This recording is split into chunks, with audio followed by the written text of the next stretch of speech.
assignments that are due. So you will have 2 assessments, and I'm going to go over this on March the 10th. You will have 2 assessments due. On March the 10th, I will be going over examples of 2 assessments with the rubrics. You can use my examples as a template of what to do. The assignments will be due. The first one will be due the 17th of March. The second one will be due the 30th of March. And so if you have any questions about that, we can talk about it on the 10th when I assign the articles for assessment. Those articles, there will be a list of 6 different articles that you can assess, and they will be found on the cover page for research evaluation under the article for assessment tab. There's nothing there now. I have to upload them, and I will once I go over the articles for your assignment. But now we're going to go over an introduction to biostatistics. Goal is not to make any of you experts, although some of you might already be. How many of you have taken biostats? Oh, good. So when I ask questions, y'all are going to answer them for me, right? Dang, the looks. Sheesh. My bad. Okay, so we're just going to go over just introducing some concepts of biostatistics.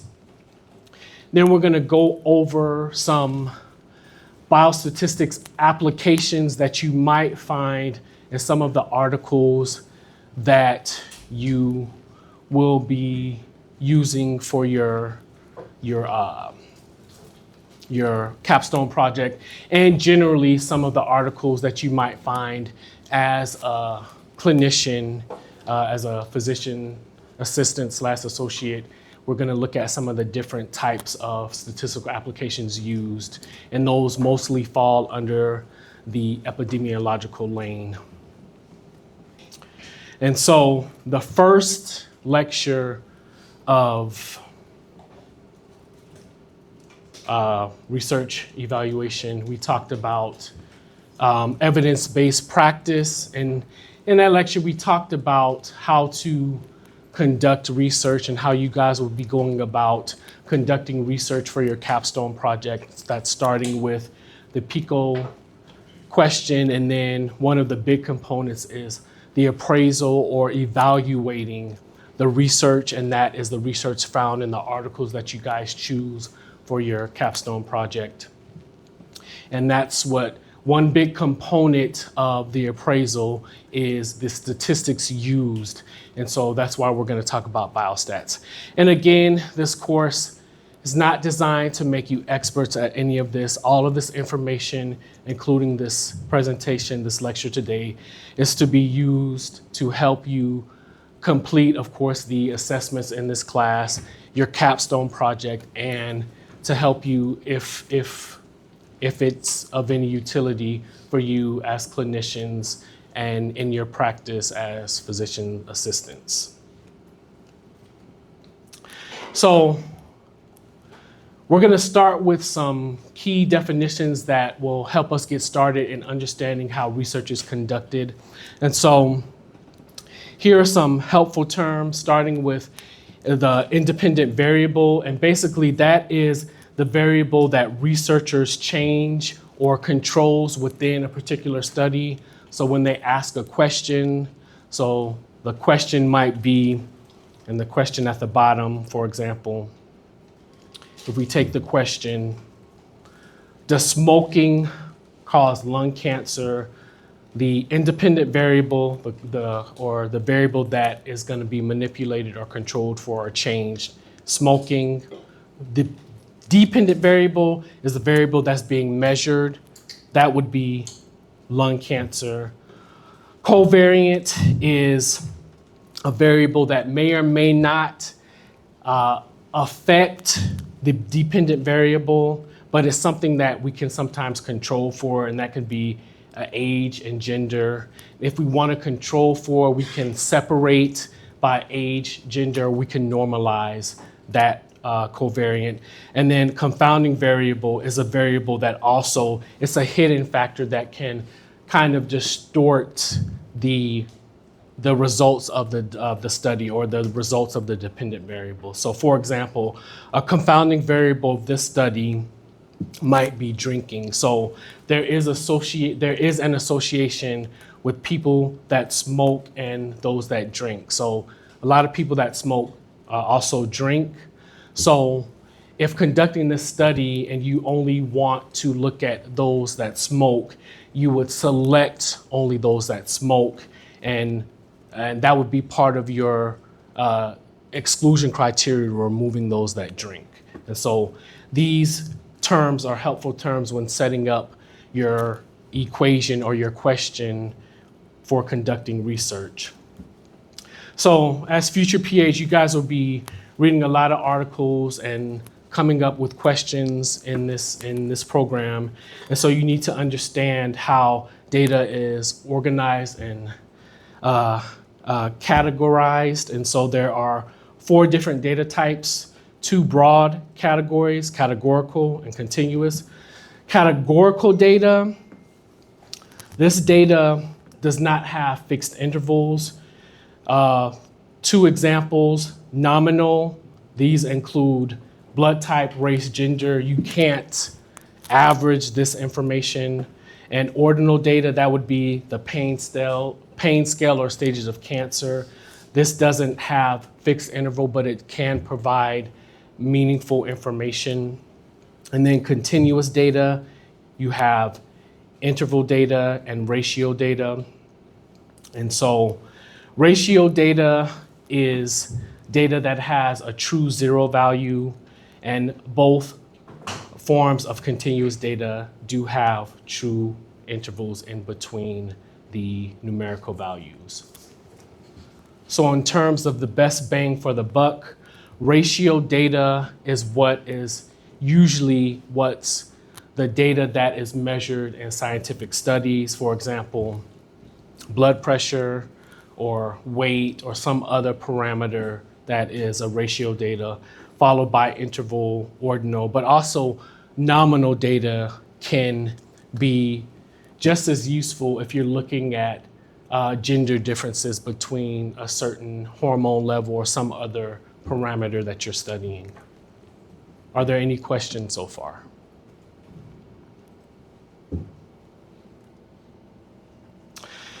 So before we can dive into any complex data analysis, we have to first organize our data. And we do this by looking at the averages of our data, our population, or our data set. And we do this by looking at the central tendency. And that is, this is called descriptive statistics. And so anything that we're measuring in a population, any type of characteristic is called a parameter. And of course, we're using descriptive statistics to measure a parameter. And within population distribution is all the scores collected for one characteristic or parameter. The N value is the total each parameter or the total number of subjects or participants within our study or within our population that we measure. We view the data within our data set or within our population, within our study, using the frequency distribution. And I'm going to talk about that in a couple of slides. So because for descriptive statistics, we are looking at central tendency, we look at normally distributed Gaussian curve shown in A. And in the Gaussian curve, we look at measures of central tendency, which include mean, median, and mode. Of course, mean is the average. Median is the 50th percentile, and mode is the number that appears most within a population. So for a normally distributed Gaussian curve, the mean, median, and mode overlap, shown by this orange line. And this Gaussian curve is two-tailed, shown here. Now, we can have Gaussian curves that are not normally distributed, as shown here in B and C. B is a negatively skewed curve where there are several negative parameters measured. And so in this case, the mean, median, mode are separated, with the mean appearing first. So there are a lot of low scores shifting the mean to the left. Conversely, in C, there are a lot of higher scores shifting the mean to the right. So if you're studying a population and you come up with scores that have either negative or positively skewed Gaussian curves, you would use the median as the midpoint metric for your study, because that is going to give you a better representation of what is actually occurring in the population. And so here's that frequency distribution curve that I mentioned earlier, and the histogram. These are numerical and graphical representations of the same information. So here we see a range representation of parameters and the frequency in which they appear and the percentage of the range. And so if we take the range of 30 to 34, there's the frequency of 2 with 6.3% and the frequency distribution curve. Histogram has the same information, and we look, there are two values or two measurements between that value representing the same information.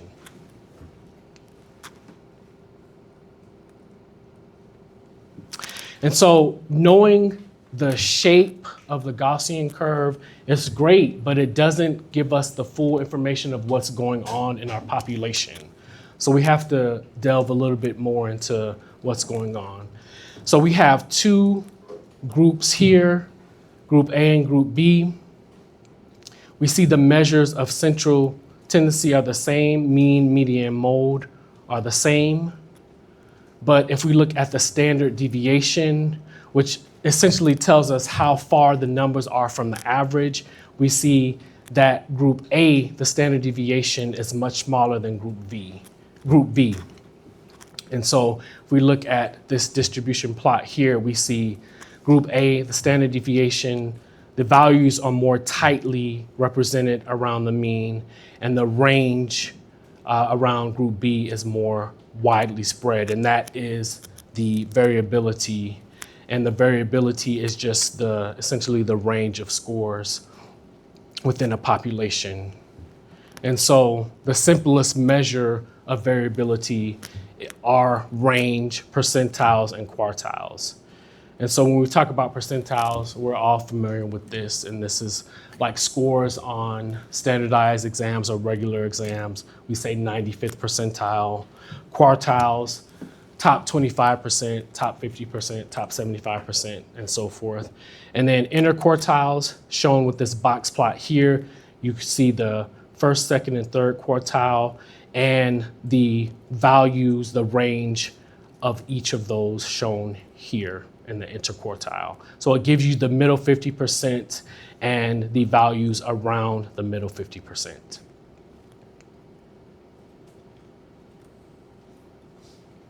So again, variance tells us how spread our scores are from the average or the mean.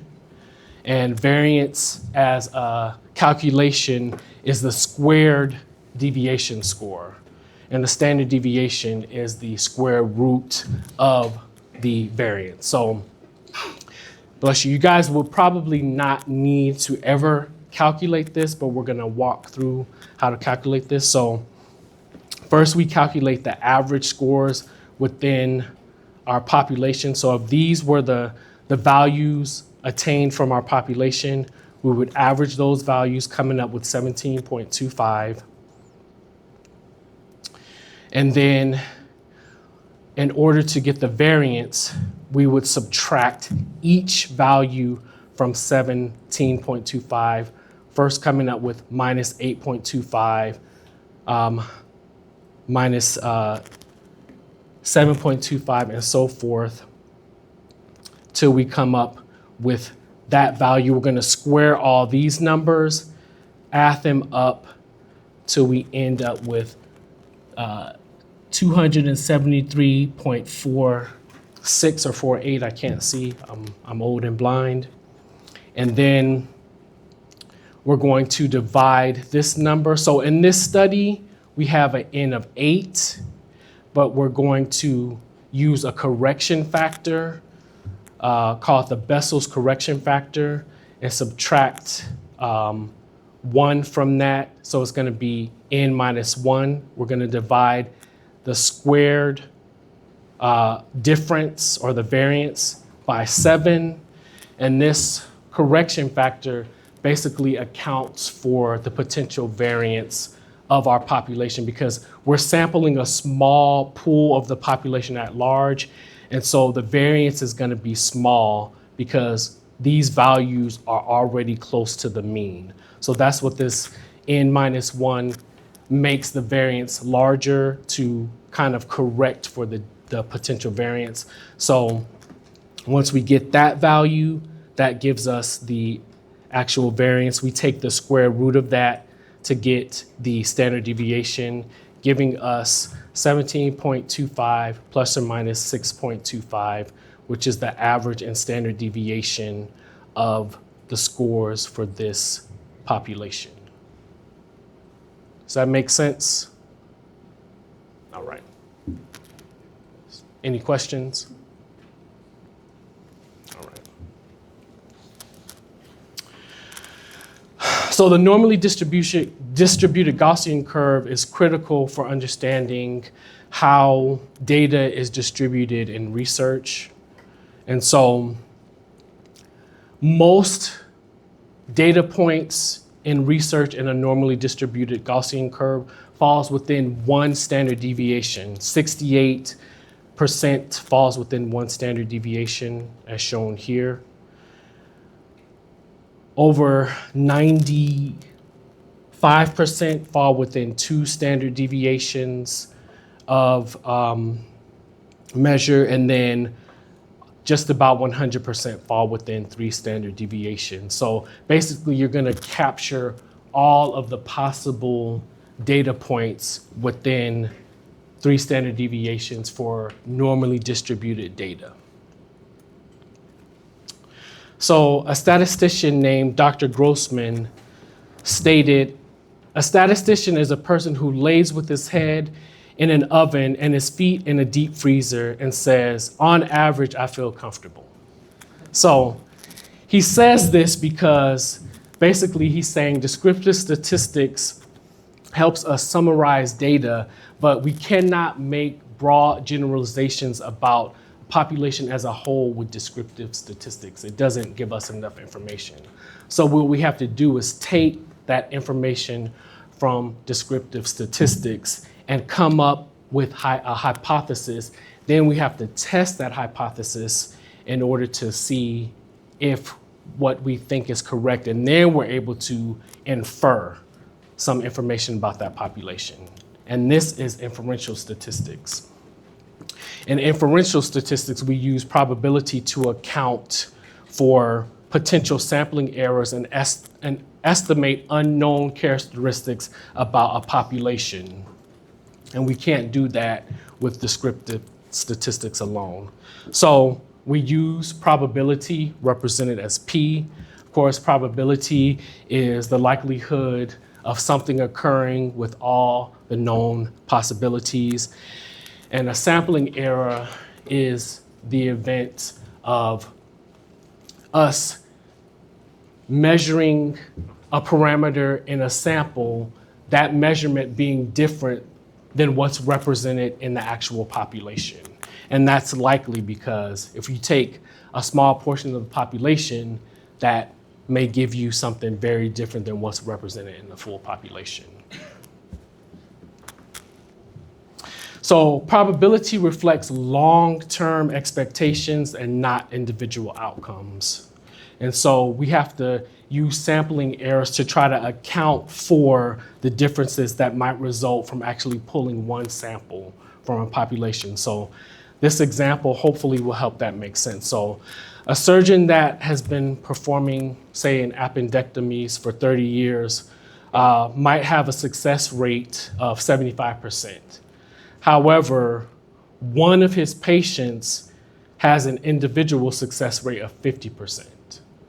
Does that make sense? Because it's going to be 50% for him, whereas the doctors perform thousands potentially of surgeries, so he can add all of those thousands to come up with a 75% success rate. But it's either going to work or not for one person. So in this instance, the sampling error rate would be minus 25. So we do expect to see some type of sampling error when we pull one sample out or a small portion out of a population as a whole. And so that's why we use hypothesis testing. And so hypothesis testing, we start with a null hypothesis. And what that means is that there will be no difference between groups. So if we're talking about drugs, there will be no difference. The treatment will have no effect. In this example shown here, it's a patient that has a shoulder issue, limited shoulder mobility. The mean change in external rotation will not be different when they receive mobilization or some type of therapy versus those who do not receive the therapy. So no different with treatment versus no treatment. Now, as researchers, we want the alternative hypothesis to be our hypothesis, and that hypothesis is that the treatment will work, or there will be a difference between the treatment groups. So the external rotation will be different for those who do get the treatment versus those who do not get the treatment. Does that make sense? Any questions about null versus alternative hypothesis? All right. So if the null hypothesis is true, then we retain the null hypothesis. That means there's no difference between groups. The null hypothesis is false. We reject the null hypothesis and we accept the alternative hypothesis. Or we reject the null hypothesis if the alternative hypothesis is true. So if we accept the alternative hypothesis, that means that there is a real effect or there is a difference between the treated group versus the untreated group. So how do we determine if there's a difference between groups? Well, we set the difference at alpha, and that is the threshold of how much of an error we're willing to accept before calling a result statistically significant. So we usually set alpha at 0.05, and so that means probability is equal to 0.05, and that means 5 times out of 100, something will be happening and it will be by accident. That's the top limit that we're willing to accept before we say something is happening by chance. And so if the p-value is less than or equal to alpha or 0.05, then we reject the null hypothesis and accept the alternative hypothesis. That means that the data are statistically significant. If p-value is greater than 0.05, we fail to reject the null hypothesis or accept the null hypothesis. So we can actually never prove the null hypothesis based on a small sample size for a number of different reasons. We just don't have enough information. So you would have to do a lot of testing in order to prove whether a null hypothesis is actually true. And so again, something statistically significant, p-value is equal to or less than 0.05. If something is highly significant, p-value is set at 0.001, and two conditions, one or two conditions are result. That means that you had a large N value or a large number of subjects, and or you had a large effect size. And an effect size means that there was a large difference between the treated versus the untreated group. So that means that the treatment produced a large or significant effect in improving or changing the results compared with the control group. And then if the p-value is greater than 0.05, that could be due to your results, not enough subjects have been tested, variability between your treatment groups, like you can't get consistent results. So again, you can never prove that your null hypothesis is false. So what variables affect a statistically significant value? Again, large effect size, as I mentioned, consistent results, and subject size. So the larger the subject size, the better. We're going to talk about that tomorrow. And the larger the effect size, the better. That's going to make your data much more statistically significant. So p-value alone does not represent a clinical significance, and we're going to talk about that in a few slides. So probably more meaningful than statistical p-value is confidence interval. And that tells us where the true value lies. And so that offers more meaningful data than p-value because it narrows the value of where our population lies for a certain parameter.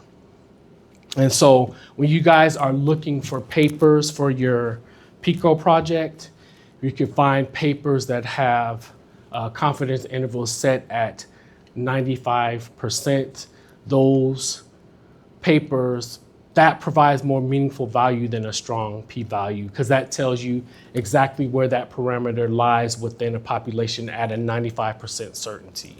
And so the more narrow the confidence interval, the better the data. So there are some errors in hypothesis testing.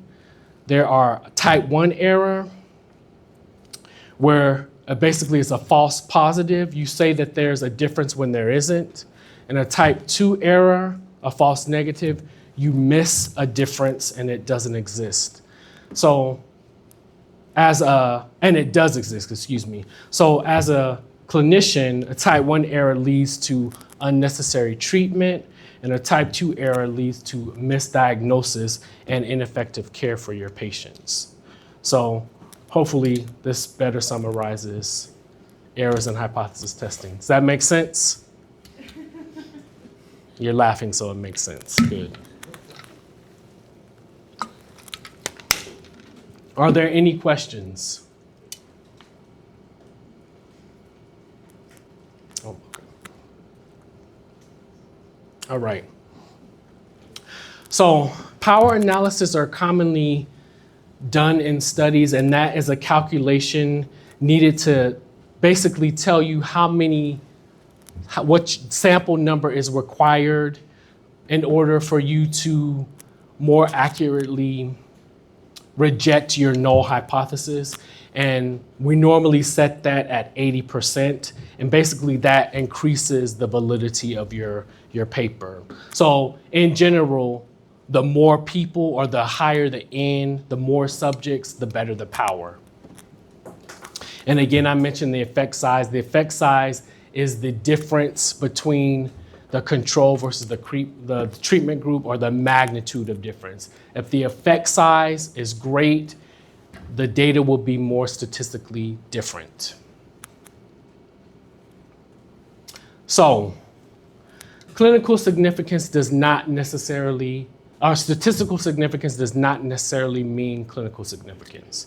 And here is an example that I think will make sense. So this example here, you're giving a patient a statin drug, it drops their cholesterol level from 230 to 225. That might be statistically significant, but they are still at cardiovascular risk, so it's not clinically significant. Clinical significance is when the patient's risk is reduced for whatever condition they're suffering from. Any questions about that? So when you guys are looking at these papers, sometimes they might have strong statistical significance, but that might not translate to clinical significance. So when you're reviewing your papers for your PICO project, make sure you look at the difference, and the authors will try to sell you something that may not be there. So I'm definitely interested in seeing your assessment of these papers and seeing what you come up with. So, all right, so now we're going to talk about some epidemiological tools used that you guys might see in some of the papers that you choose, depending on what type of PICO questions that you're asking. Or if you don't see them now, you will probably see them in practice. Starting with incidence and prevalence. Incidences are the new rate of a disease or condition that are measured over a specific time period. And prevalence is the total occurrences of a condition or disease at one time point. So for instance, if we look at 1,000 people and there were 50 new cases that developed diabetes in a 1-year period, the incidence would be 50 per 1,000 for a given year. We take that same 1,000 people and we look at one snapshot in time and 200 have diabetes. The prevalence of diabetes is 20% because 200 develop diabetes out of 1,000. More on prevalence. If we start with a defined population at baseline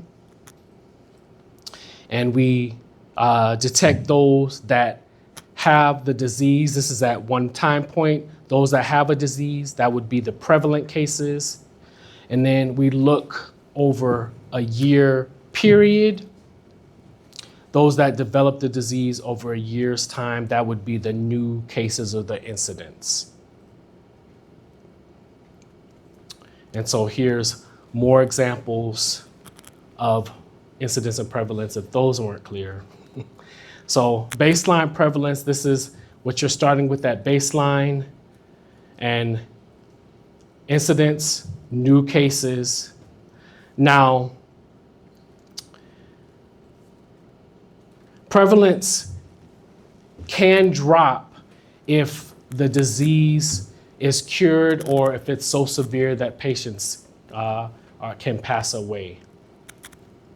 Are there any questions about incidence and prevalence? All right. So if you guys are looking at PICO questions that talk about diagnostic of disease, this might be of interest to you. And this is a screening assay. This is a very important metrics used for quickly assessing whether or not somebody has a disease, and there are certain criteria used. In this case, the disease has to be easily diagnosed, and it's something that usually causes moderate sickness and death, and it's something that can be treated. And so an example of this is colonoscopy. Colon cancer is the second leading cause of cancer, and a colonoscopy is able to detect malignant and pre-malignant polyps in the colon. Those are able to sometimes to be immediately excised from the colon, and if not, then the patient can be treated by chemotherapy. So this is a screening assay that's used, and it can be detected during the early stages. And so that is one screening application. There are other screening applications that identify diseases, and this was used during the SARS-CoV pandemic. And some of the COVID antigen tests had, some of them were more sensitive and then specific, and those are important characteristics of screening tests. So a sensitive test measures how well a test identifies those with a disease, and a specific test identifies those without the disease. And so this mnemonic at the bottom is something that is very important and used by clinicians and scientists when testing patients, in particular with sensitive and using applications with sensitive and specific tests. So basically, spin and snout help diagnose sensitive and specific conditions with the assay. So with a highly specific test, a positive test rules in the diagnosis, and with a highly sensitive test, a negative test rules out the diagnosis. Any questions about sensitivity and specificity?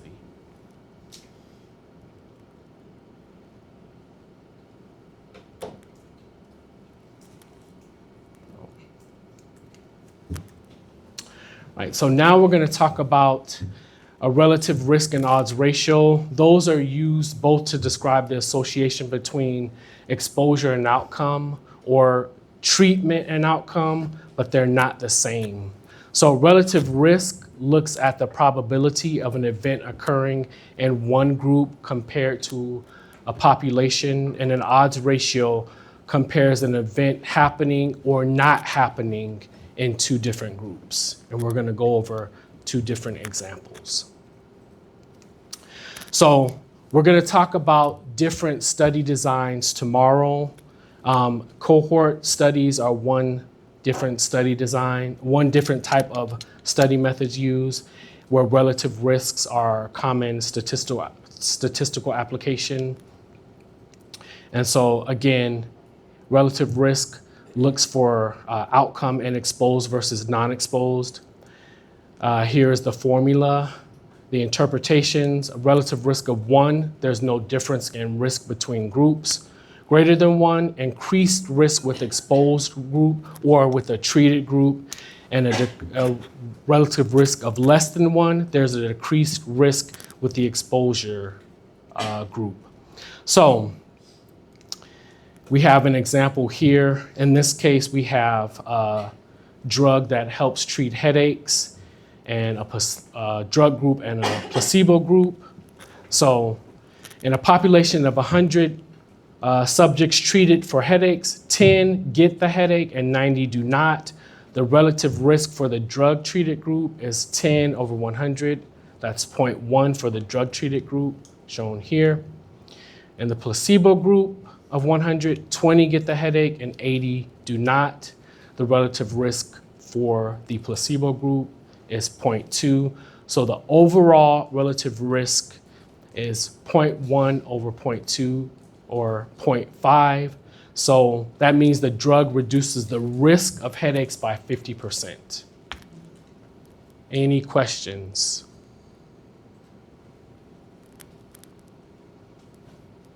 All right. Odds ratio is kind of similar to that, but we're going to talk about the differences. So this is used in a case control study, and it compares disease, no disease, or exposure, no exposure, treatment, no treatment. The interpretations are the same, and we're going to use the same example of the headache versus no headache. So in a population of 100 treated for headaches, 10 get the headache and 90 do not. So in this odds ratio, we're looking at those who get the headache over those who do not over the total population. So the odds ratio for the drug-treated group is 10 over 90, that's 0.11.